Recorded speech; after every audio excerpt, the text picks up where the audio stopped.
தூக்குப்புள்ளி என்ன சார் அவங்க 40க்கு 40ன்றாங்க சார். நீங்க எத்தனை சார் சொல்லுங்க சார். போட்டோம் சார். அவர் துண்டு சீட்டு எழுதி கொடுத்தீங்கன்னா 60க்கு நாங்க தான் அப்படிம்பாரு. எத்தனை முறை துண்டு சீட்டு பார்த்து வாசிச்சாருன்னு நீங்களே பாருங்க. சட்டப்பிரிவு 370 பயன்படுத்தி பல சின்ன சின்ன மிஸ்டேக்ஸ் இருக்கலாம், சின்ன சின்ன வார்த்தைகள் வந்து தடுமாறலாம். அந்த மாதிரி அவருக்கான இது சார் மேனரிசம். நீங்க சொன்ன மாதிரி ஒரு தடவை 2 தடவை தவறு நடக்க இருக்கு. சரி, ஆகஸ்ட் 15 சுதந்திர தினத்தை ஜனவரி 15னாரு. யானை வரும் முன்னே மணி ஓசை வரும் பின்னே எல்லாம் சொன்னாரு.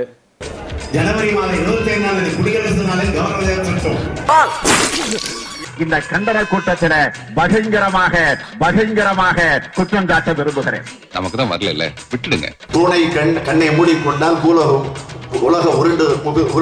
உலகமே இருண்டு விட்டது என்று சொல்லக்கூடிய நிலையில இதையாட்டி சொல்ல மாட்டேன். இதை என்னால மட்டுமில்ல, இந்த நாட்டுல இருக்க எவனாலையும் சொல்ல முடியாது. இதே மாதிரி வேற ஒண்ணு சொல்லட்டுமா? இப்ப என்ன நிலைன்னா மெஜாரிட்டி இல்லாத ஒரு அந்தரங்கத்துல தொங்கிட்டு இருக்கு. என்னப்பா சொல்ற? அந்தரங்கத்துல தொங்கிட்டு இருக்கு. இதெல்லாம் வந்து தனி மனித தாக்குதல் சார். இதெல்லாம் வந்து என் வேலை உங்களுடைய தண்டவாளத்தில் ஏத்துறதா என்னுடைய வேலை. பிஜேபியின் மாநிலத்துக்கு எதிரான மாற்றாந்தாய் மனப்பான்மைன்னு திமுக தினந்தோறும் பேசுது. கேரளாவில் பினராயி விஜயன் பேசுறாரு, கர்நாடகாவில் சித்தராமையா பேசுறாரு, அமெரிக்காவில் மைக்கேல் ஜாக்சன் கூப்பிட்டாகோ, ஜப்பான்ல ஜாக்கி சான் கூப்பிட்டாகோ, என்னடி கலர் கலரா ரீலா விடுற. இதுதான் திமுக மாதிரி ஒரு பொய் பேசி மக்களை ஏமாற்றக்கூடிய ஒரு கட்சி உலகத்துல நிமிடம் பிறந்து வரணும். 520 தேர்தல் வாக்குறுதியும் போயினா தேர்தல் வாக்குறுதியை தில்லா பொய்யா கொடுத்து மக்களை சந்திக்கிறது மட்டும் இல்ல, பொய்ய கூட உண்மையா சொல்லி மக்களை நம்ப வைக்கல. அவர்களோட வல்லவர்கள் கிடையாது. நம்ம எது பண்ணாலும் இந்த உலகம் நம்மள உடனே உத்து பார்க்கணும். நாதாரித்தனம் பண்ணாலும் நாசுக்கா பண்ணணும்டா. ஆனா நம்ம பண்றது 4 பேருக்கு புரியப்படாது, தெரியப்படாது. இப்ப மேகதாது கட்டுறேன்னு சொல்லி 9,000 கோடி ஒதுக்கியாச்சு, 3 இடம் பார்த்தாச்சு. இந்த ஆட்சி காலத்திலேயே மேகதாது அணை கட்டப்படும் டி.கே. சிவகுமார் சொல்றாரு சார். உங்க கூட்டணி தானே சார்? யாராவ இவ்வளவு அமளிதுமணி இங்க நடந்துட்டு இருக்கு? டம்மியா உட்கார்ந்து ஒருத்தர் மிச்சம் தின்னுட்டு இருக்கா. அப்ப எதுவுமே பண்ண மாட்டீங்களா? என்னோட ஆட்சி காலத்திலேயே மேகதாது அணை கட்டப்படும் டி.கே. சிவகுமார் சொன்னதுக்கு ஸ்டாலின் என்ன தூங்கிட்டு இருக்காரு.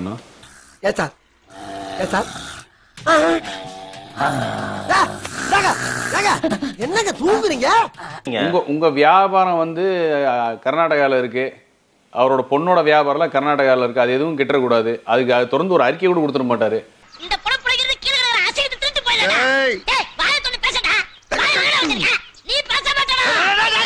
ஏன்னா மக்கள் எக்கடை கெட்டு போனாலும் பரவாயில்ல, விவசாயி எப்படி போனாலும் பரவாயில்ல.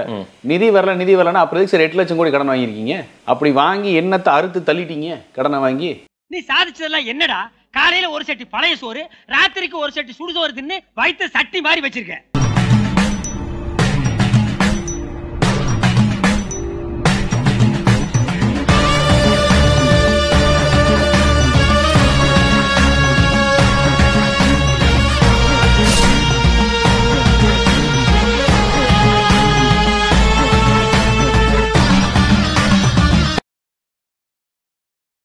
நம்ம சேனலோடைய வளர்ச்சிக்கு நீங்கள் கான்ட்ரிபியூஷன் செய்யணும் அப்படின்னு நினச்சிங்கன்னா கீழே டிஸ்கிரிப்ஷனில் ரேசர் பேருனுடைய லிங்க் இருக்குது. அதில் போயிட்டு உங்களால் முடிஞ்ச அமௌண்ட்டை நீங்கள் கான்ட்ரிபியூஷனாக நம்ம சேனலுக்கு அடிக்கலாம்.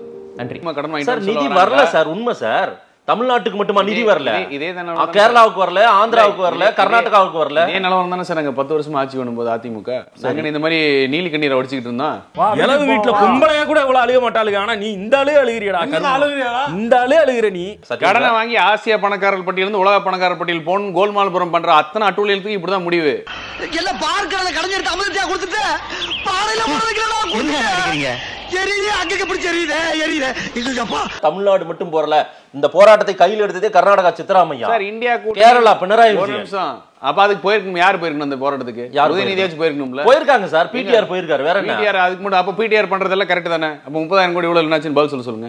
மென்டல் டார்ச்சர்ல நீ எதனா எசுக்கு புசுக்கா பண்ணிட்டு போய் உள்ள உட்காந்துலான்னு பாக்குறேன் ப்ரோ. கட்சியில நான் அதுக்கு தான் ப்ரோ ட்ரை பண்றாங்க. எவ்வளவு பெரிய நாடகம் பாருங்க. இதை மக்களை திரும்பி தூண்டி விட்டு உணர்வுகளையும் வாழ்வாதாரம் சொல்லி மக்கள் உணர்வுகளை தூண்டி விட்டு இப்படி ஒரு பொழப்பு நடத்துறதுக்கு எங்கேயோ போய் வேற ஏதாவது வேலையை பார்க்கலாம் திமுக. நான் இதை விட இன்னொரு தொழில் பண்ணலாமேன்னு கேட்டுடலாம். வேற ஒரு தொழில் உலகம் பூரா பிரசித்தி பெற்று ஆதிமனிதன் காலத்தில் இருக்கிற ஒரு தொழில், அந்த தொழிலை செய்யலாம். இவங்க கலைஞரும் செய்யலாம், இவங்களும் செய்யலாம். உண்மையிலே பினராயி விஜயன் மிகப்பெரிய ஆளுமை வாய்ந்தவர். ஏன் தெரியுமா? ஸ்டாலின் போய் மலையாளத்துல போய் பேசிட்டு வந்தா கூட இந்த பேபி டேம்ல மரம் வெட்டுறதுக்கு பர்மிஷன் கொடுக்காம இருக்காரு பாருங்க. அவர் பெரிய ஆளுமை. இவரை மாதிரி பொம்மை கிடையாது அவரு. இப்ப என்ன பண்றீங்க? என்கிட்ட 3 ட்ரிப் வாங்கி முடுக்கு குடிக்கிறீங்க. ஓகே பயவுள்ள இவன் கோமியத்தை வாங்கி குடிக்க சொல்ற மாதிரியே சொல்றானே.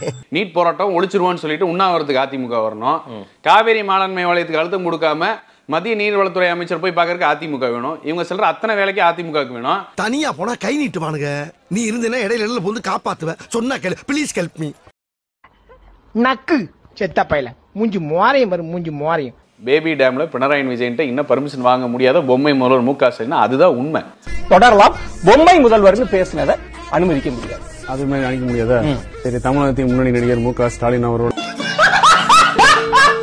இன்னைக்கு வந்து அவரோட அதிகாரப்பூர்வ பக்கத்துல முரசொலியில உதயநிதி பேசுறாராம். பட்டத்தில் இளவரசர் அண்ணாவும் கலைஞருடைய இரு உருவமும் சேர்த்த ஒரே உருவம் தான் ஸ்டாலின் பேசிட்டாராம். அண்ணாவையும் கலைஞரையும் ஒருமித்த ஒரே தலைவராக நம்முடைய தலைவர் கலைஞர் அவர்கள். இவங்க கூட சேர்ந்து அரசியல் பண்ணா மேடைக்கு மேடை தர்மடி விழும் போல் இருக்கு. பிஜேபி என்ற ஒரு அரசியல் கட்சி, பாரதிய ஜனதா கட்சி என்பது ஒரு அரசியல் கட்சி. ரெண்டுமே ஒரே சம்பவம் தானே, அதையும் பிரிக்கிறீங்க. ஏங்க உங்களால கர்நாடகா எதிர்த்து மேகதாது குரல் கொடுக்க முடியல? பேபி டேம்ல அணை கட்டுவதற்கு ஆய்வுக்கு அந்த இடத்துல மரம் வெட்டணும். அதுக்கு உங்களால பினராயி விஜயன்ட்ட உங்களால பதில் வாங்க முடியல. நீ எல்லாம் பிறந்ததே ஒரு சாபக்கேடு. முடிஞ்சா இன்னைக்கே போய் செத்துரு, மறுபடியும் பிறந்து வா. அப்போவாது உனக்கு ஓலை ஒழுங்கா வருதான்னு பார்க்கலாம். வெக்கக்கேடு, இதை விட வெக்கக்கேடு என்ன தெரியுமா? நேரா போனீங்கல்ல உதயநிதி, போய் அவர் காலில் விழுந்தார்ல, பிரதமர் காலில் விழுந்தார்ல, அங்கிருந்து இங்கே வந்தார்ல கேலோ இந்தியான்னு. ஏன் அப்படியே மாநில உரிமைகள் தமிழ் பட்டன கேலோ இந்தியாங்கிற பேரை வந்து விளையாட்டு இந்தியான்னு மாத்தி நடத்தி காட்டிக்க வேண்டியதானே? மரியாதை சொல்லிருக்கேன், ஹிந்தி தெரியாது போட அப்படின்னு. ஆத்தா இவருதான் மானஸ்தன். வணக்கம். மானஸ்தனா? மூஞ்சி பார்த்தா அப்படி தெரியலையே. அந்த மேடையில சொல்லிருக்க வேண்டியதானே, எனக்கு மோடி கண்டாலும் பயம் இல்ல, யாரை கண்டாலும் பயம் இல்லைன்னு சொல்ல வேண்டியதானே, இடி கண்டாலும் பயம் இல்லைன்னு சொல்ல வேண்டியதானே. வந்துட்டல வாசல்ல. வேணாப்பா, நீ நினைக்கிற அளவுக்கு நான் ஒண்ணும் பெரிய பயிற்று கிடையாதுப்பா, ஒன்லி பில்டப்புப்பா. சர்வாதிகாரிக்கு வந்து நான் சர்வாதிகாரியே மாறுவேன்னு சொல்லி தூக்கத்தை தொலைத்தவருக்கு வந்து இன்னும் பயம், தூக்கம் இல்லாம இருக்கலாம். ஸ்பெயின்ல போய் தூங்கினாரான்னு கூட தெரியாது.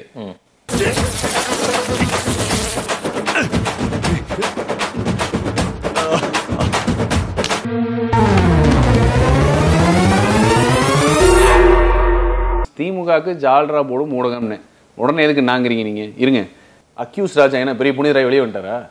அப்பீல் போயிட்டே நடத்தாம இருக்காங்கன்னா ஏன் அப்பீல் பண்ணி வச்சுருக்கேன்? ஏன் 1 கிலோமீட்டர் குழி தோண்டி கேபிள் டெலிஃபோன் எக்ஸ்சேஞ்ச் நடத்தி பிஎஸ்என்எலுக்கு நஷ்டம் ஏற்படுத்தின ஒரு ஆள் இன்னைக்கு வந்து எம்பியா உட்காந்துருக்காரு. அவர் மேலே வழக்கில்லையா? அப்போ இதெல்லாம் கேட்கக்கூடாதா? இதெல்லாம் அவங்க அப்பா கொடுக்கா சார்? நீங்க மக்களோட வரி பண்ணுங்க, கொள்ளையடிச்சு போய் சௌரியமா உட்காந்துட்டு. ஓ ஃபேமிலியை பத்தி எனக்கு தெரியாதா? கொஞ்ச காலத்துக்கு முன்னாடி உங்க அப்பா மேட்டுப்பாளையம் பஸ் ஸ்டாண்ட்ல பிக் பாக்கெட், உங்க அம்மா காஞ்சிபுரம் மார்க்கெட்ல பிளேடு போட்டாங்க. இந்த மாதிரி ராயல் ஃபேமிலி மாதிரி பேசுறீங்க. இன்னைக்கு ஆளுநர் ரவி அவர்கள் வந்து உரையை படிக்காமல், அதை படிக்காம இதை படிக்க முடியாத நலன்றாரு. இதை பற்றி உங்களுடைய கருத்து என்ன? அவ்வளவுதான் மரியாதை கொள்றேன். யாருக்கு மரியாதை? அந்த அவைக்கு அவ்வளவுதான் மரியாதை கொள்றேன். நான் கத்துறேன், என்னை கண்டுக்கிறது இல்லையா? அவாய்ட் பண்றாங்களா? தொண்டை தண்ணி கத்துற, முதுகு பெயின், 1008 பிரச்சனை என் உடம்புலயே. நான் அவ்வளவு பிரச்சனையிலயும் எவ்வளவோ நான் முடிஞ்ச அளவுக்கு சமாளிக்கிற முடியும். எவ்வளவுதான் ப்ரோ முடியும்? ஏன் சார் நம்ப மாட்டேன்றாங்க உங்களை? இன்னமும் நீங்க பிஜேபியோட என்னைக்கு ஊடகம் உண்மை பேச ஆரம்பிக்குது அன்னைக்கு நம்புவாங்க மக்கள். எப்போ கஷ்டப்பட்டு 200 ரூபா முட்டு பாய்ஸ் இருக்கானு தெரியுமா? 200 ரூபா உடன்பிறப்புகள் சொல்லி ஊபிஸ், 200 ரூபா ஊபிஸ். நான் இங்க உட்காந்துருக்காங்கல்ல, அவங்க என்ன ஊப்பின்னு சொல்லுவாங்க. ஊப்பியா? உடன்பிறப்பு. ஓஹோ, 200 ரூபா ஊப்பிம்பாங்க. டெய்லி 200 ரூபா கூலி வாங்கிட்டு சோசியல் மீடியா கம்பு சுத்துறாங்க தெரியுமா?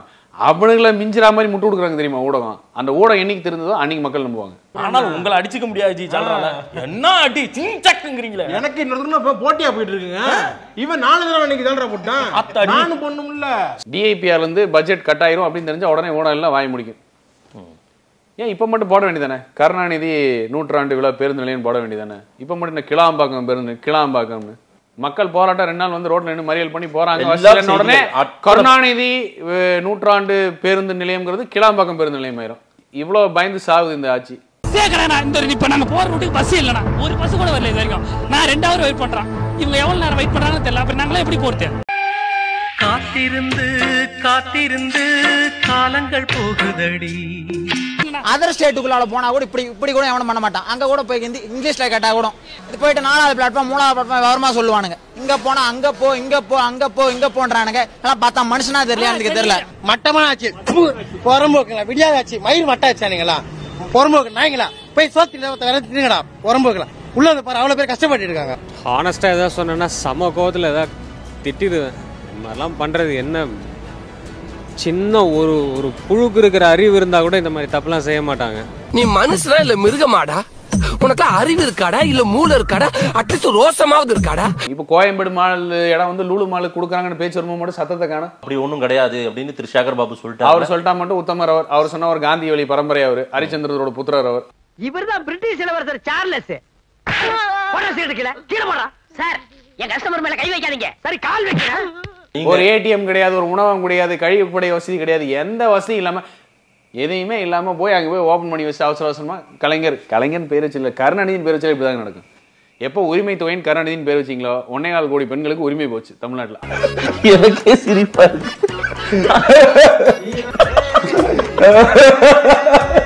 எப்போ இந்த கிளாம்பகத்துக்கு கருணாநிதியின் பேர் வச்சிங்களோ அந்நிய முடிஞ்சு. கருணாநிதியின் பேரை சொன்னாலே போதும், தமிழ்நாட்டிலையும் சரி தமிழ் மக்களும் சரி எவனும் நிம்மதியா இருந்ததா வரலாறே கிடையாது.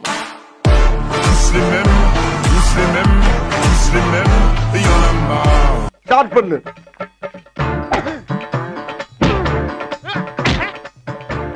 இங்கிட்டு வா. அப்படியா படைக்கலடி மண்டையில மட்டும் அடிச்சிடாத, குலக்கேசல் உள்ள போயிருவேன்.